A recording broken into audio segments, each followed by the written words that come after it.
Hoy vamos a estudiar, buenos días a todos, vamos a estudiar un pasaje que se encuentra en 2 de Corintios 5, del 11 al 21, así que si quieren tener ahí abierta su Biblia en esta porción, que es la que vamos a estudiar, voy a leer estos versículos, 2 de Corintios 5, del versículo 11 al versículo 21. Les adelanto el título que le he puesto a esta enseñanza, se llama Un amor que nos constriñe. ¿Okay? Bueno, voy a leer estos versos, vayan ahí siguiendo la lectura. Dice: conociendo pues el temor del Señor, persuadimos a los hombres, pero a Dios le es manifiesto lo que somos, y espero que también lo sea vuestras conciencias. No nos recomendamos pues otra vez a vosotros, si nos damos ocasión de gloriarnos por nosotros, para que tengáis con qué responder a los que se glorían en las apariencias y no en el corazón. Porque si estamos locos es para Dios, y si somos cuerdos es para vosotros. Porque el amor de Cristo nos constriñe, pensando esto, que si uno murió por todos, luego todos murieron, y por todos murió, para que los que viven ya no vivan para sí, sino para aquel que murió y resucitó por ellos. De manera que nosotros, de aquí en adelante, a nadie conocemos según la carne, y aun si a Cristo conocimos según la carne, ya no lo conocemos así. De modo que si alguno está en Cristo, nueva criatura es. Las cosas viejas pasaron, he aquí, todas son hechas nuevas. Y todo esto proviene de Dios, quien nos reconcilió consigo mismo por Cristo y nos dio el ministerio de la reconciliación. Que Dios estaba en Cristo, reconciliando consigo al mundo, no tomándoles en cuenta a los hombres sus pecados, y nos encargó a nosotros la palabra de la reconciliación. Así que somos embajadores en el nombre de Cristo, como si Dios rogase por medio de nosotros, os rogamos en nombre de Cristo, reconciliados con Dios. Al que no conoció pecado, por nosotros lo hizo pecado, para que nosotros fuésemos hechos justicia de Dios en él. Pablo escribe esta epístola de 2 de Corintios, siempre pensando en solucionar varios problemas que la iglesia tenía en aquel entonces.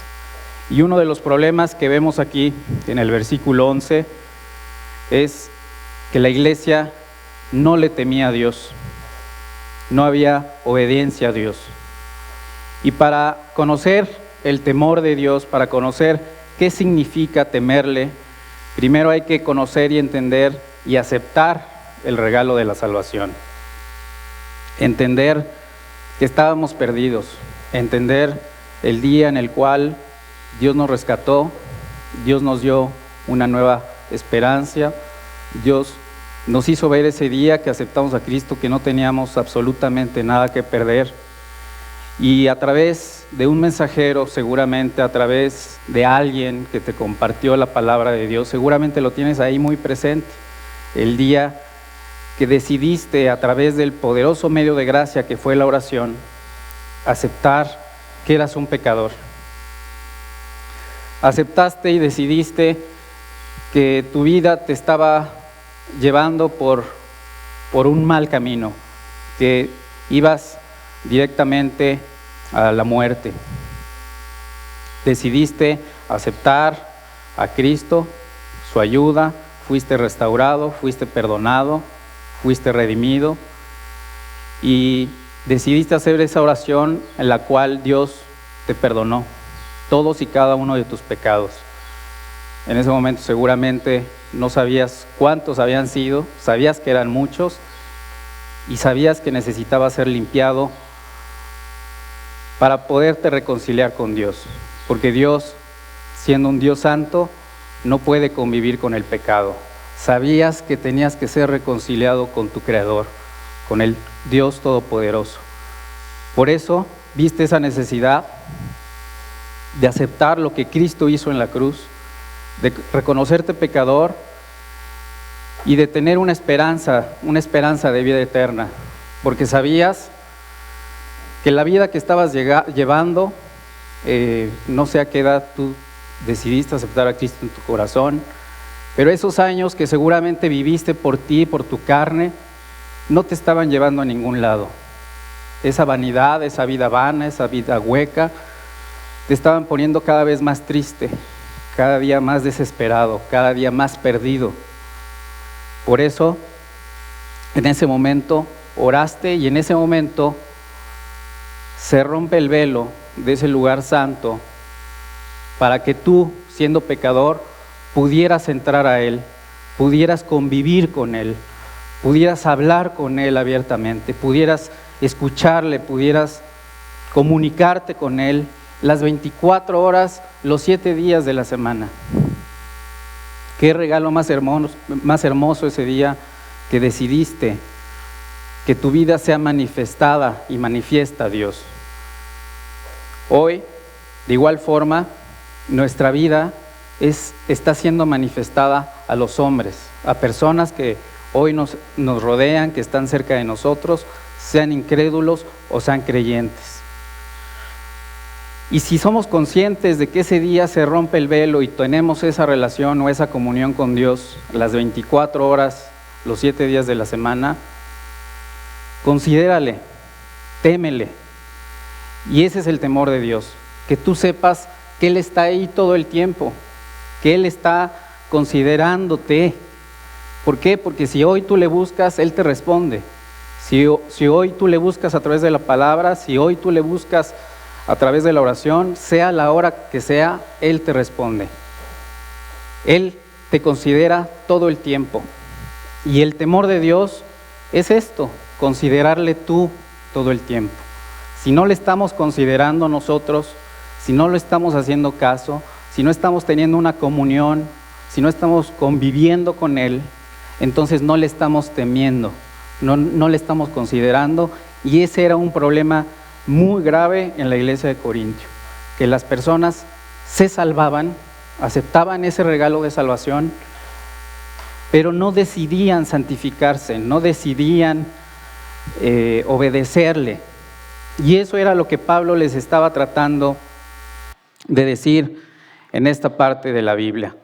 Les exhortaba a que se salvaran, sí, pero también les exhortaba a que le obedecieran, a que le temieran. ¿Por qué? Porque entendiendo y aceptando el regalo de la salvación y a través de una vida santa, a través de una vida obediente, sabía Pablo que esas personas y que nosotros como creyentes íbamos a poder persuadir a otra gente que no conoce a Cristo. Tu testimonio es muy importante y esa manifestación y esa exposición de nuestras vidas a la gente, a las personas, a los creyentes, se llama testimonio. Y a través de tu vida, a través de tu testimonio, puedes impactar a muchas personas. Y de eso se trata este primer versículo, el 11, tener una vida de balance entre la obediencia y la gracia. Dios, a través de su gracia, te va a dar el poder para obedecerle, pero necesitas tú tener el deseo de hacerlo. Y si tenemos este balance de gracia, de obediencia, entonces nuestra vida va a ser muy atractiva para los creyentes y para los incrédulos. Y esto nos quería decir Pablo, que nuestro testimonio necesitaba ser suficientemente santo, suficientemente puro para atraer a incrédulos que estaban viviendo por lo vano, que estaban viviendo por lo vacío, que estaban viviendo por el mundo. Y a creyentes también, para ser alentados, para crecer y madurar en el conocimiento de Dios, de la palabra, de que maduren, de que crezcan y de que hermanos también se tenían que alentar a través de nuestras vidas. Si nosotros somos temerosos de Dios, si nosotros somos obedientes a Él, en la gracia de Dios, porque finalmente Él es quien hace que nosotros podamos ser obedientes, seguramente vamos a poder ser de impacto a este mundo. Seguramente eso fue lo que te atrajo en su momento para recibir a Cristo en tu corazón. ¿Viste algún testimonio de impacto? ¿Tuviste un hermano que te amó de una manera que te llamó la atención? ¿Viste el amor de algún creyente que seguramente te llamó la atención? ¿Viste el amor que se tenían los unos a los otros en la iglesia? Y eso fue lo que hizo que persuadirnos de ese amor que nos constriñe. En el verso 12 dice que no nos recomendamos pues otra vez a vosotros, sino os damos ocasión de gloriarnos por nosotros, para que tengáis con qué responder a los que se glorían en las apariencias y no en el corazón. Este verso habla de que nuestro testimonio de igual forma tiene que ser suficientemente poderoso, que tiene que ser motivo de orgullo, que tiene que ser motivo de gloriarnos por nosotros, es decir, que sea un testimonio que dé luz. Hoy por hoy estamos viviendo en un mundo donde vivimos en tinieblas, no hay luz. El mundo, la gente necesita ver una esperanza, un luminar. Y nosotros, por la forma en cómo vivimos, podemos ser de luz para esa gente que hoy vive en tinieblas. Hoy hay mucha gente que vive en tinieblas, que se está perdiendo en las apariencias y en lo que el mundo nos está vendiendo. Dice Mateo 6:19, que no os hagáis tesoros en la tierra, donde la polilla y el orín corrompen y en donde los ladrones minan y hurtan. No es malo que tengas riquezas, no es malo que ganes dinero, no es malo que seas rico. Lo malo es querer serlo, lo malo es que te controlen las riquezas o el anhelo por hacerte rico, que no sea nuestra prioridad, que no pongamos nuestras esperanzas en las riquezas, las cuales son inciertas, sino que pongamos nuestras esperanzas en el Dios vivo. Hagamos nuestros tesoros en el cielo, ahí, en el único lugar donde nuestros tesoros pueden estar seguros. Y este verso 12 habla de eso, de que hay que gloriarnos no de las cosas terrenales, no hay que estar orgullosos de las cosas que tenemos, no hay que estar orgullosos de la colonia donde vivimos, no hay que estar orgullosos de la ropa que vestimos, de la ropa que tenemos, de las vacaciones a donde vamos, ni del coche que tenemos. No hay que estar orgullosos de esas cosas terrenales. Hay que gloriarnos y hay que estar orgullosos de lo que hoy hay en nuestro corazón. ¿Qué hay hoy en tu corazón? Dice Efesios 3:17 que para que habite Cristo por la fe en vuestros corazones, a fin de que arraigados y cimentados en amor, Dios permanece en nosotros y su amor se ha perfeccionado en nosotros. Pablo está invitando a los corintios a que el testimonio de los creyentes en esta época, y vemos que hoy estamos más actuales que nunca, de igual forma, hoy el exhorto es que nuestro testimonio tiene que ser de impacto, tiene que ser atractivo para mucha gente que hoy se está perdiendo, y creyentes que son salvos, pero que no están decidiendo por el temor ni por la obediencia a Dios.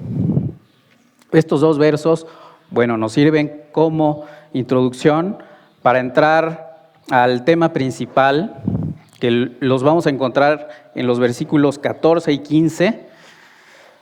Dice que porque el amor de Cristo nos constriñe, pensando esto, que si uno murió por todos, luego todos murieron, y por todos murió, porque los que viven ya no viven para sí, sino para aquel que murió y resucitó por ellos. El amor que nos constriñe habla de la redención. Cristo nos ha redimido porque por uno pagó por todos. Jesús pagó por el pecado de todos y cada uno de nosotros. Él nos pagó esa deuda que nos estaba llevando a la perdición. Y si reflexionamos y entendemos y meditamos en esto, que Cristo murió por todos, por ti, por mí, entonces esto nos debe de tomar y nos debe de llevar a tomar una resolución. de que ya no vivamos por nosotros, sino que su nombre sea proclamado y sea glorificado. Y este amor que nos constriñe nos debe de llevar a reflexionar, a pensar en qué hubiera sido, volviendo a recordar un poquito el día en que fuiste salvo, en que decidiste aceptar a Cristo. No sé si te has puesto a pensar, seguramente sí. ¿Qué hubiera sido de ti, qué hubiera sido de tu vida si no hubieras tomado esa decisión justo ese día que Dios te invitó a hacerlo? ¿Qué hubiera pasado? Yo me pongo a pensar en mi vida y hubiera sido catastrófico el resultado. Dios nos salvó en el momento adecuado. Me constriñe también pensar en qué hubiera sido si Dios no me hubiera dado la victoria, la fuerza para con todos los pecados que yo tenía. Esos vicios que yo por mi propia cuenta no podía dejar de cometerlos o de hacerlos. Fue gracias a que el Espíritu de Dios me dio la fuerza y la victoria. Eso a mí me constriñe. Me constriñe saber que hoy tengo una esperanza de vida eterna. Me constriñe pensar que el día de ayer tenía miedo a la muerte y que no sabía a ciencia cierta dónde iba a estar el día que me muriera. Tenía mucho miedo de pensar en eso.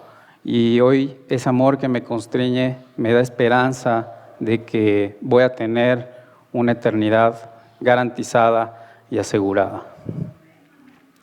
Hoy me constriñe saber que tengo hermanos en Cristo que me aman, que me alientan, que avivan mi corazón todo el tiempo. Me constriñe ver a mi familia, a la familia que Dios me ha regalado, a mi esposa, a mis hijos, que me alientan todos los días a dar pasos de fe, a dar pasos de obediencia. Me constriñe pensar en que tengo amigos que deciden, aun cuando les duele su cuerpo, deciden venir acá a verme, y ese amor nos debería de constreñir a todos. En el versículo 16 y 17 dice que de manera que nosotros de aquí en adelante a nadie conocemos según la carne, y aún si a Cristo conocemos según la carne, ya no lo conocemos así. De modo que si alguno está en Cristo, nueva criatura es, las cosas viejas pasaron y aquí todas son hechas nuevas. Habla de la restauración. La restauración es un poquito de lo que estaba mal hecho, de lo que estaba dañado, lo que estaba roto. Ahora es restaurado, ahora todo es hecho nuevo. Si tú piensas en un monumento, pues obviamente hay gente que se especializa en reconstruir monumentos, hay gente que se dedica a reconstruir obras de arte, hay gente que se dedica a reconstruir autos que tú ves que están ahí abandonados, que no tienen ningún valor, que tienen las llantas ponchadas, la pintura descompuesta, el motor pegado, es todo sucio, y hay un trabajo de restauración que hace que ese auto viejo ahora se vuelva aún más valioso del precio que tenía antes. Entonces, Dios hace que a través de Jesús nosotros podamos ser restaurados, y cuando nuestra vida no tenía ningún valor, ningún sentido, a través de la restauración, Dios hace que seamos unas nuevas criaturas y que nuestra vida tenga aún más valor que cuando antes de conocerlo a Cristo. El verso 18 y 19 dice que y todo esto proviene de Dios, quien nos reconcilió consigo mismo por Cristo y nos dio el ministerio de la reconciliación. Que Dios estaba en Cristo reconciliando consigo al mundo, no tomándoles en cuenta a los hombres sus pecados, y nos encargó a nosotros la palabra de la reconciliación. Reconciliarse es restaurar la amistad con Dios, restaurar eso que estaba roto con Dios, y lo que nos separaba de Dios era nuestro pecado. Entonces, Cristo nos reconcilia con Dios. Es a través de Cristo que nos podemos reconciliar con Dios, porque Él nos hace santos. Si Dios es un Dios santo, entonces necesitamos, para acercarnos a Dios, ser santos, ser perdonados, ser limpiados. Dice Romanos 5:10, dice que éramos enemigos de Dios, porque si siendo enemigos fuimos reconciliados con Dios por la muerte de su Hijo, mucho más, estando reconciliados, seremos salvos por su vida. El verso 20, ya estamos llegando casi al final, dice que así que somos embajadores en nombre de Cristo, como si Dios rogase por medio de nosotros, o rogamos en nombre de Cristo, reconciliados con Dios. Habla de la representación. Dice que somos embajadores en nombre de Cristo, somos representantes de Cristo acá en la tierra. Entonces, ¿cómo Dios espera, cómo Jesús espera que seamos, una vez que fuimos salvados, que fuimos rescatados y que Dios nos ha dado vida eterna, de este lado del cielo tenemos que ser representantes, es decir, los años que te queden de vida de este lado del cielo, vamos a tener una eternidad con Dios. Pero hoy tenemos un tiempo de misericordia. No sabemos, como dice Pablo, cuántos días más vamos a vivir de este lado del cielo. Pero los días que estemos de este lado del cielo, Dios nos ha contratado, nos ha dado ese puesto de embajadores. Entonces, ¿cómo vamos a ser esos dignos representantes de Jesús de este lado del cielo? ¿Cómo estamos viviendo? ¿Cómo estamos tratando a las demás personas? Piensa en un embajador de otro país, de México, en China, por ejemplo. Piensa cómo debemos de representar nuestra cultura con orgullo. Piensa cómo debemos de portar alguna artesanía, cómo debemos de tratar a esa persona, cómo debemos de hablar. Nuestra representación aquí en la tierra tiene que ser de tal forma, tenemos que vivir de tal forma, tenemos que ser conscientes de ese amor que nos constriñe, que nuestro testimonio sea de luz, que sea una vida digna de representar a Cristo aquí en la tierra. ¿Por qué? Porque nuestra ciudadanía verdadera es en el cielo. Ya Dios pagó por nosotros para estar en la eternidad. Ahí es donde, de ahí pertenecemos. Esa es nuestra ciudadanía, la vida eterna. Pero acá en la tierra debemos de representar y de vivir constantemente pensando en la eternidad, pensando que vidas están yendo al infierno porque nosotros no estamos siendo dignos representantes de Cristo. Debemos de poder ser embajadores de Cristo de tal forma que la gente que no conoce a Cristo se vea atraída por la forma en como nosotros estamos viviendo. Nuestro testimonio tiene que ser de tal forma contundente para que los incrédulos se rindan a los pies de Cristo.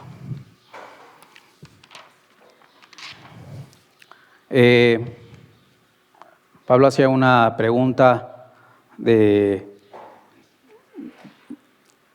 que quién era salvo. Supongo que ya todos somos salvos. Todos somos salvos. ¿Hay alguien que no conoce a Cristo acá? No veo caras nuevas, supongo que sí. Todos somos salvos. Entonces, si ahora que somos salvos tenemos esa vida eterna, tenemos una ciudadanía ya en la eternidad, ¿por qué no decides hoy santificarte? ¿Por qué no decides entregarle tu vida a Cristo? ¿Por qué no decides hoy obedecerle, temerle?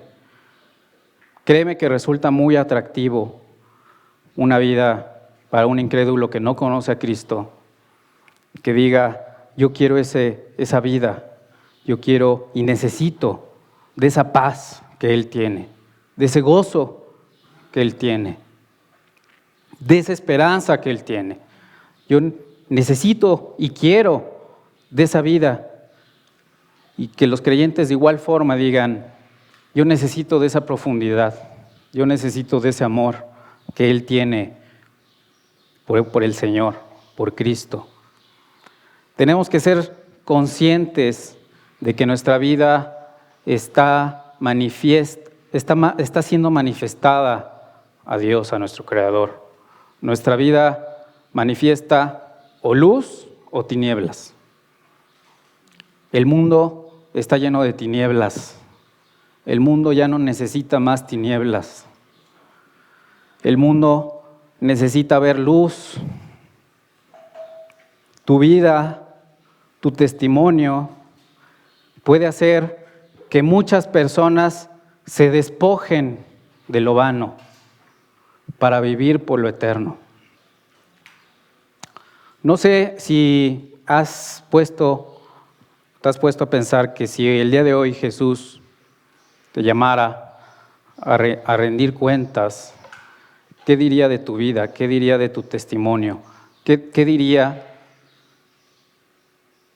Seguramente te recordaría el día que te rescató, el día que fuiste salvo y que fuiste salvado, que te dijera, este puesto que te di de embajador en la tierra, dame cuentas. ¿Qué hiciste con este puesto que te regalé? ¿Qué hiciste con tu vida, con tu testimonio? ¿Qué dirías? ¿Se sentiría orgulloso de lo que hiciste con tu vida? ¿O le daríamos vergüenza o le daríamos pena?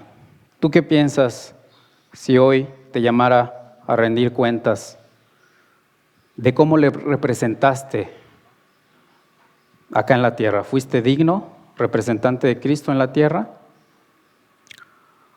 ¿O le representamos igual o peor de cómo vivíamos antes de conocerlo? Porque nuestra vida de igual forma podemos estar viviendo un infierno peor del que estábamos viviendo. No desperdicies este tiempo que Dios nos ha dado de misericordia para vivir por y para Él. Hoy nos da vida, hoy nos da salud, hoy nos da ojos, hoy nos da manos, hoy nos da pies, hoy nos da boca, para que nuestro testimonio hable de Él, no para seguir perdiendo más el tiempo, para que gente que vea tu vida se arrepienta de sus pecados. Tengamos pues un testimonio del cual Dios, tu Creador, tu Señor, tu amo, se sienta orgulloso, que Él se sienta orgulloso y que de igual forma nosotros nos sintamos orgullosos de portar el nombre de Cristo, de hablar de Él con orgullo. No seamos esos testimonios que sean de vergüenza para Cristo. ¿Por qué nos avergüenza quizá hablar de Cristo a las personas? ¿Por qué nos da miedo? ¿Por qué nos da pena? Porque sabemos que nuestra vida le está avergonzando a Cristo. Porque sabemos que a Cristo le está dando pena la forma en cómo vivimos las 24 horas, los 7 días de la semana. Por eso no testificamos. Porque no nos da vergüenza hablar en público, no nos da vergüenza hablarle a un incrédulo. Nos avergüenza la forma en cómo estamos viviendo en lo privado. Por eso nos avergüenza y por eso no estamos siendo de testimonio, por eso no estamos hablando de Cristo. Si hoy eres salvo, decide santificarte, decide purificarte, decide obedecerle. Cristo anhela tu vida, necesita tu luz. Tú tienes una luz muy particular que solamente puede llegar a ciertas personas. Yo no tengo la luz que tú tienes un brillo muy particular que seguramente va a hacer que muchos creyentes y muchos incrédulos puedan conocer a Cristo. Así que bueno, este es lo que habla este pasaje de la Biblia. Es un gusto poder haber compartido esto que Dios me habló en estos 10 versículos. Así que bueno, vamos a terminar orando. Padre, gracias por este momento, gracias por este día, por esta palabra que tú nos has regalado, donde queremos tomar una resolución de vivir para ti y por ti, de ya no vivir por nosotros mismos, sabiendo que este tiempo se consume, sabiendo que tú nos salvaste con un propósito y que si no vivimos por ese propósito vamos a seguir viviendo con vidas vacías, vanas, tristes. Hoy queremos salir viviendo con gozo, queremos disfrutar de ese propósito por el cual nos salvaste y nos creaste y nos redimiste. Queremos cumplir con ese propósito de hablar de ti, de ser embajadores tuyos, de proclamar lo que tú hiciste y lo que tú quieres para la gente, para la humanidad. Gracias porque hoy tu Espíritu Santo habla a través de ti y habla a nuestros corazones para tomar decisiones, que hoy salgamos tomando una decisión de santificarnos, de vivir en obediencia, de vivir en temor a ti. Te lo pedimos en tu nombre y para tu gloria. Amén.